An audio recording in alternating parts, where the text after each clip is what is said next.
Season 12 of ChicagoPD is officially in the books, and for longtime fans like me, it's been a mix of relief and anticipation.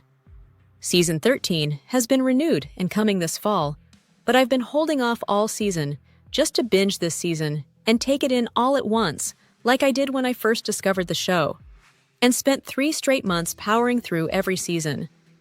That binge let me really feel the emotional arcs without the weekly wait, and it's how I've connected with the story ever since. You can check out my full recaps of the past 11 seasons on my playlist. This season felt different. Last year, I called the theme Darkness, because the storyline slowly morphed into something heavy, layered, and morally complicated. And while Season 12 carried that same weight, it also started shifting into something more fractured and about fighting for control.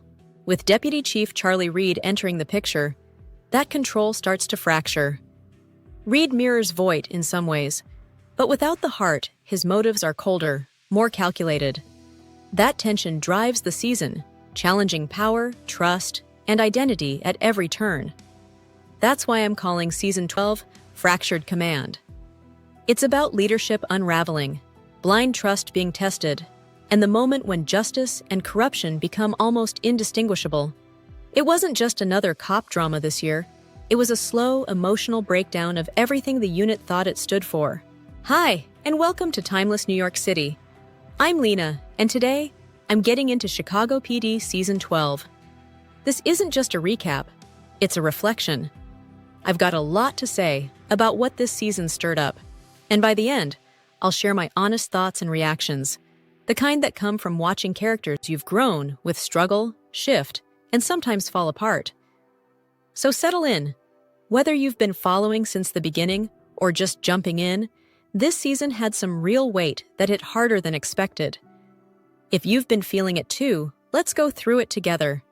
And if this resonates with you, I'd love it if you liked, commented, or subscribed. It helps me keep telling these stories the way they deserve to be told. Now let's get into the heart and character arcs of this season. Season 12 opens on a somber, reflective note, as Voight grapples with the weight of Upton's departure and the trauma of a near-death experience. In that moment between life and death, he sees Alvin Olinsky, his old friend and moral compass, whose presence doesn't just save him, but reignites his will to fight. That vision becomes a quiet anchor for Voight, carrying him through a season where grief, guilt, and control all start to unravel. Driven by obsession and buried in the work, Voight pushes the intelligence unit harder than ever, masking his pain behind his relentless pursuit of justice. As the cases pile up and emotional wounds deepen, the unit begins to fracture under the pressure, with Voight's grip on leadership slipping further. This season leans hard into the emotional toll of the job, not just what these officers do, but what it takes from them. Now, let's get into the character arcs and how it reflected the weight they've all been carrying. Sergeant Hank Voight. This season, Voight is a man unraveling. Still shaken by a near-death experience and reeling from Upton's sudden departure, he's left leading a team slowly coming apart. The arrival of Deputy Chief Charlie Reed, who at first seems like a kindred spirit, only deepens the cracks. While Voight bends rules for justice, Reed twists them for control. What starts as mutual understanding turns into a dangerous power struggle. As tragedy and moral fatigue weigh on the team, Voight becomes increasingly isolated, not just from them, but from the man he thought he was. A dramatic moment for Voight occurs in episode 18, titled Demons, when he finally confronts the cost of allowing someone like Reed to rise unchecked. In a move that speaks to how far he's evolved and how much he's still willing to risk, Voight reaches out to Assistant State's Attorney Nina Chapman.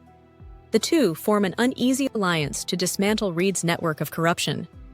It's not just a professional decision. It's deeply personal. For Voight, it's an act of penance. Standing across from Chapman, watching the truth ripple through the department, he's visibly worn, his voice lower, his posture just a little more tired. This moment isn't about revenge. It's about accountability. In the quiet aftermath, Voight isn't triumphant. He's sobered. For a man who's spent his life walking the edge, this is the season he finally looks down and sees just how far the fall can be. Detective Kim Burgess. This season, Kim steps into her new role as a detective, a promotion that brings both pride and an overwhelming sense of responsibility. Balancing her professional duties with personal commitments, planning her wedding to Ruzek, and parenting their daughter, Michaela Burgess finds herself stretched thin. The weight of her new position, coupled with the demands of Deputy Chief Reed, who continually assigns her additional paperwork, begins to take a toll on her well-being. Despite these challenges, Burgess remains steadfast, determined to prove her capabilities and maintain the delicate balance between her work and personal life. A dramatic moment for Kim unfolds in episode 16 titled Seen and Unseen. After a long day, Burgess seeks solace in a local diner she frequents, only to become embroiled in a mass shooting that claims the lives of 5 patrons. As the lead detective on the case, she leverages her familiarity with the diner's regulars to piece together crucial details, including identifying a victim, Gabriel Basco, and recalling a suspicious individual with a license plate starting with DB. Her meticulous memory and keen observational skills lead the team to uncover the perpetrator, Jeff, who targeted his wife, a waitress at the diner, resulting in the tragic loss of innocent lives. This harrowing experience not only tests Burgess's professional acumen, but also forces her to confront the emotional strain of her dual roles. In the aftermath, recognizing the need to prioritize her personal life, she surprises Ruzek with a weekend getaway, expressing her desire to create joyful memories amidst the chaos. This moment underscores Burgess's resilience and her commitment to nurturing both her career and her family. Officer Adam Ruzek. This season, Adam confronts a series of personal and professional challenges that test his resilience and commitment.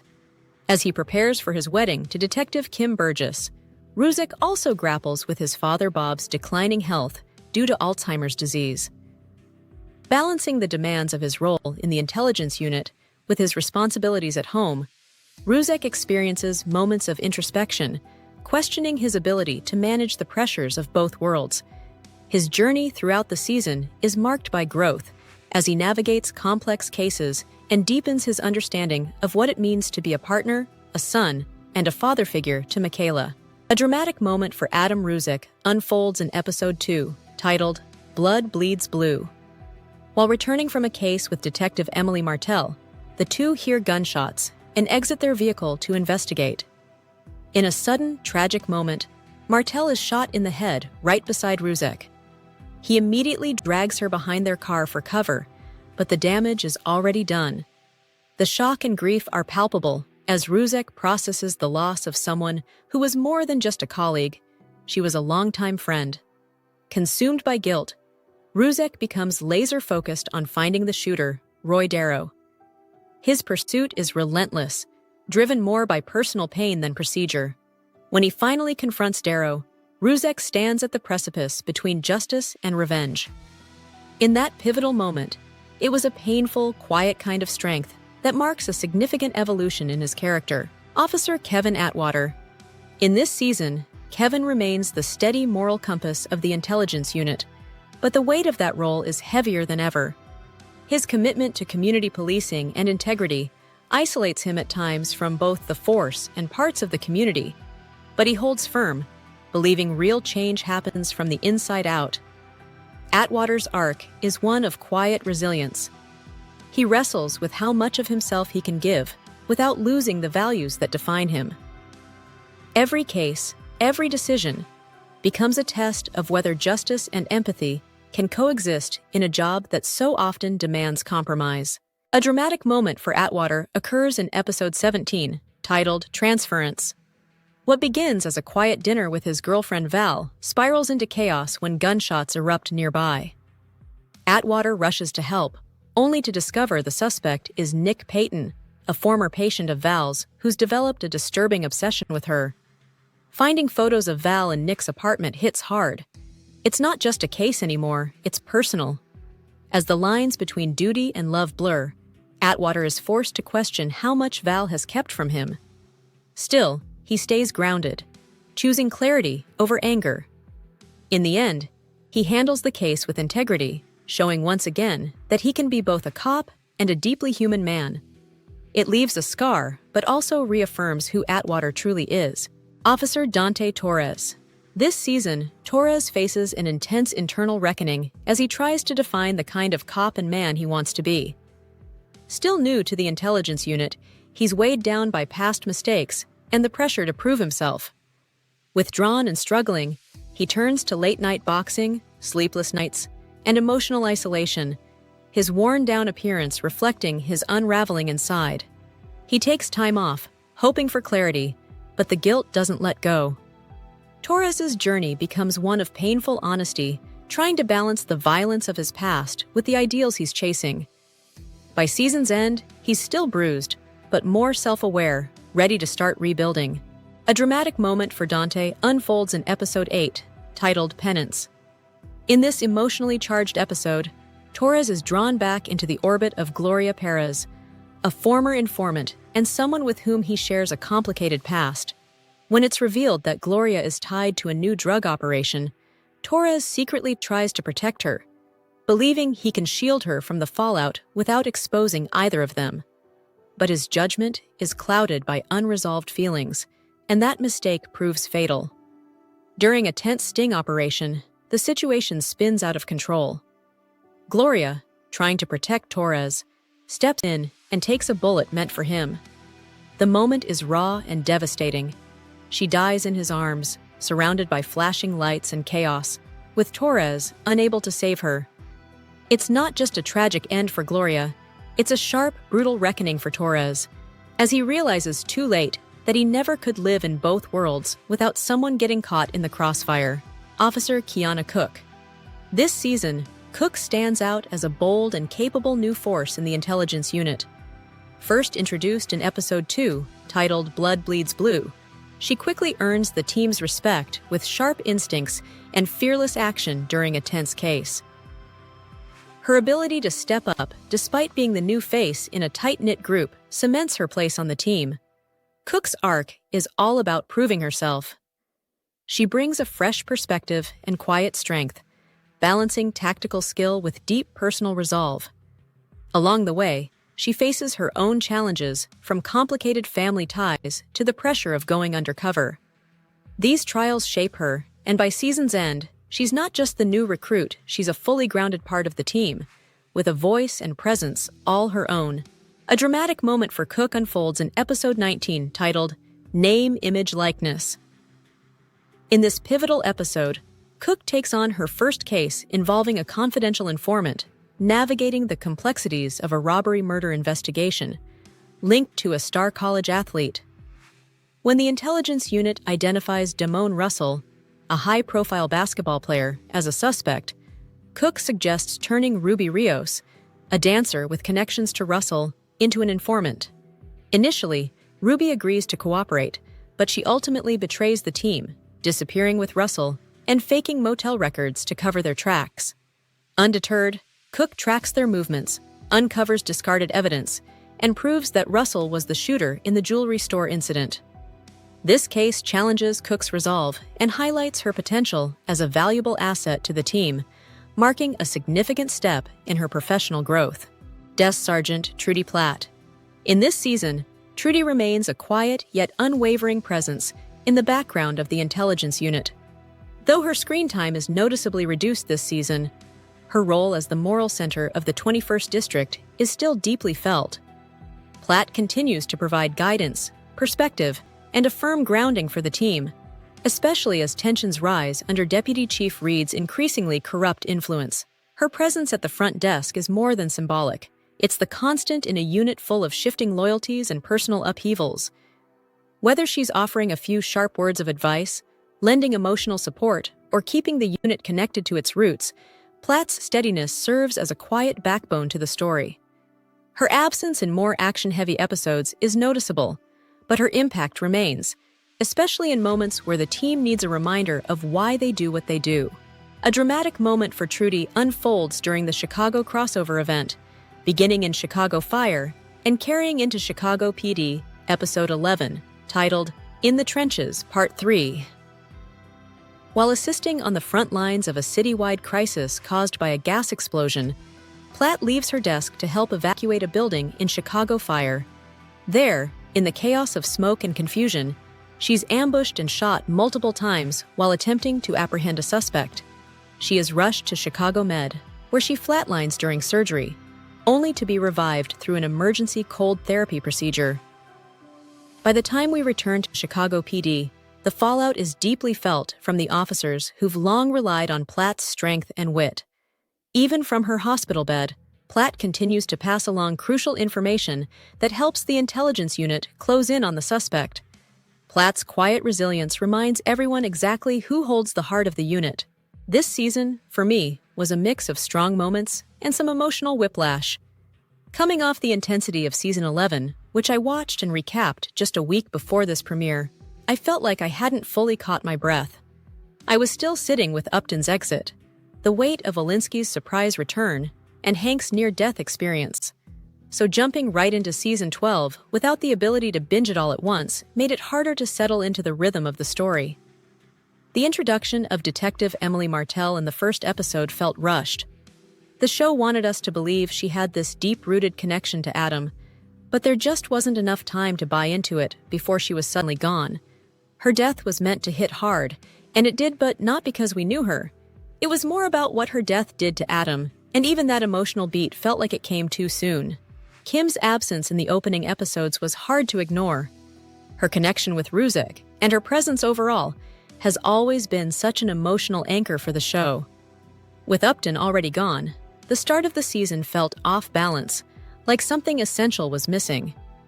It made it harder for me to fully reconnect with the show right away, so I ended up waiting for the season to wrap so I could watch it all in one go. This season wasn't bad, far from it, but it definitely took some recalibrating to settle into the new rhythm. Maybe jumping in right after finishing Season 11 didn't give me enough space to reset emotionally. So, in a way, I'm viewing this season as more of a bridge, a transitional chapter to get us ready for whatever's coming this fall. I really missed Platt this season. Her absence left a noticeable void the show never quite filled. In past seasons, her sharp wit, dry humor, and quiet, unwavering loyalty gave the series a rhythm outside of the chaos, and she grounded the team. Platt was the voice of reason, the comic relief, and often the heart of the show. But this season, even when she did appear, something felt off.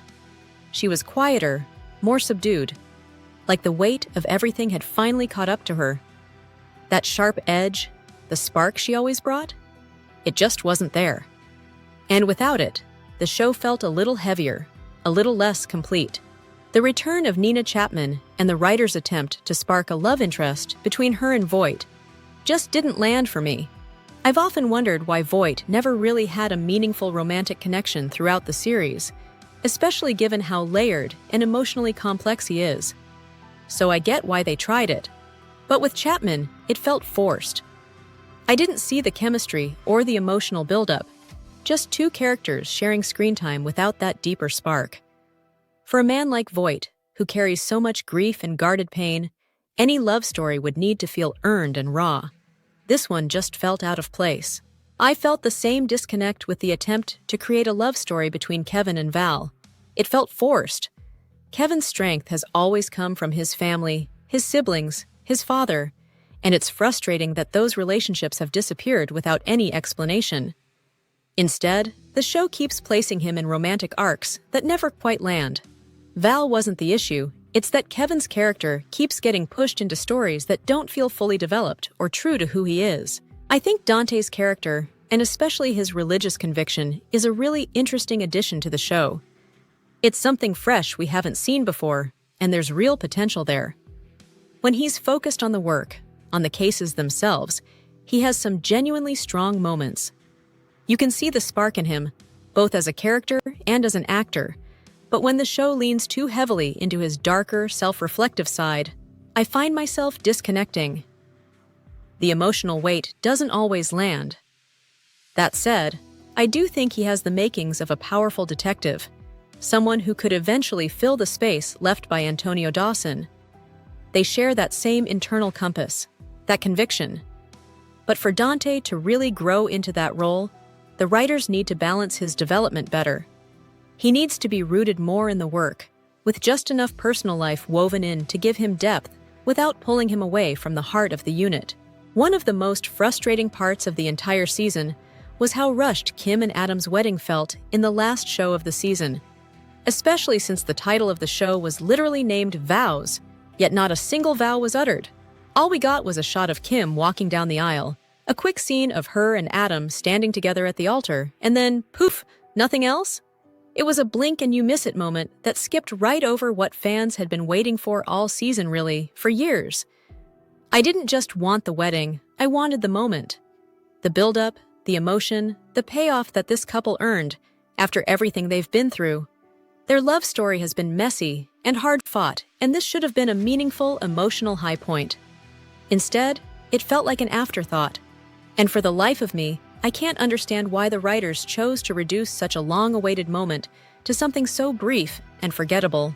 The storyline between Voight and Reed was one of the most compelling parts of the season, because Reed felt like an evil reflection of the Voight we knew from earlier years, ruthless and willing to blur every line to get things done. Watching Voight confront someone who embodied the darkest parts of his own past was powerful. It forced him to reckon with who he was and who he's tried to become. For most of the season, I was holding my breath, waiting for that old Voight to come roaring back, the one who wouldn't just outmaneuver Reed, but break him. I expected a showdown, something raw and personal. But instead, Reed's story ended with a bullet, and the reveal that Voight orchestrated it from the shadows felt too easy after all the buildup. I wanted that face-to-face reckoning, because Voight deserved that moment to look the worst version of himself in the eye, and shut it down for good, but not with death. My favorite episode this season had to be Episode 2, Blood Bleeds Blue. Adam's performance hit me hard. It was raw, emotional, and so grounded in grief that you could feel every second of it. The way he spiraled after Martell's death, trying to hold it together while being ripped apart inside, was some of his best work on the show. It was also the episode that introduced Officer Cook, and honestly, she immediately left a mark. The way she handled Adam quietly steady, not trying to fix him, just showing up was exactly what the moment needed. And when she got shot and still managed to throw herself against a car to stop the suspect, I knew the writers were pivoting her to become part of the team. She didn't just earn her spot in the unit, she fought for it. It was fast-paced, emotionally charged, and one of those rare episodes that stays with you long after it's over. One of the most beautiful and deeply moving storylines this season was the one between Adam and his father, who's battling Alzheimer's.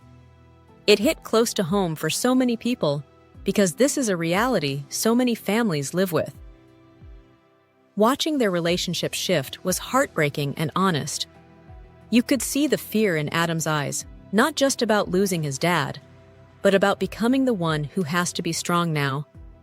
There was something incredibly raw in the way Adam stepped up, trying to stay steady while his father's memory slowly slipped away. It showed a side of him we don't always get to see, and it reminded us that sometimes the hardest battles aren't on the street. They're the ones we fight at home, trying to hold on to the people we love for as long as we can. I really think the show needs to shake things up in a big way next season. It's time for something bold. A storyline that punches through the status quo, one that either fractures the team or pulls them tighter than ever. Something that builds across the entire season, not just a few episodes, and ties in Chicago Med, Chicago Fire, and Law & Order, SVU again. Because honestly, this season's crossover fell a little flat for me. Aside from Trudy's storyline, which was powerful, it felt like a missed opportunity. And the fallout pulled her even further out of the show, which I didn't love.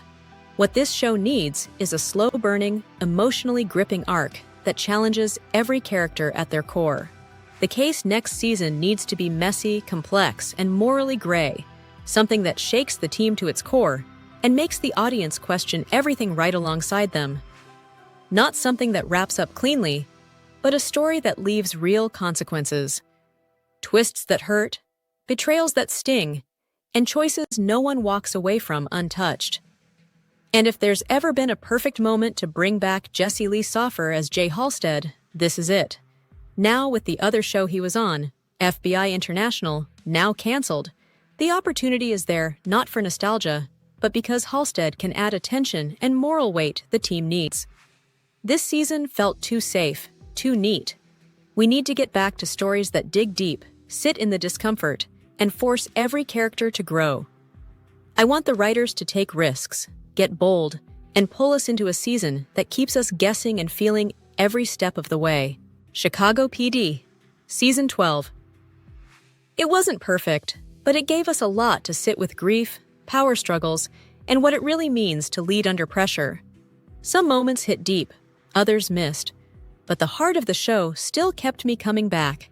Here's hoping that Season 13 pushes even further, takes bigger risks, and gives these characters the arcs they deserve.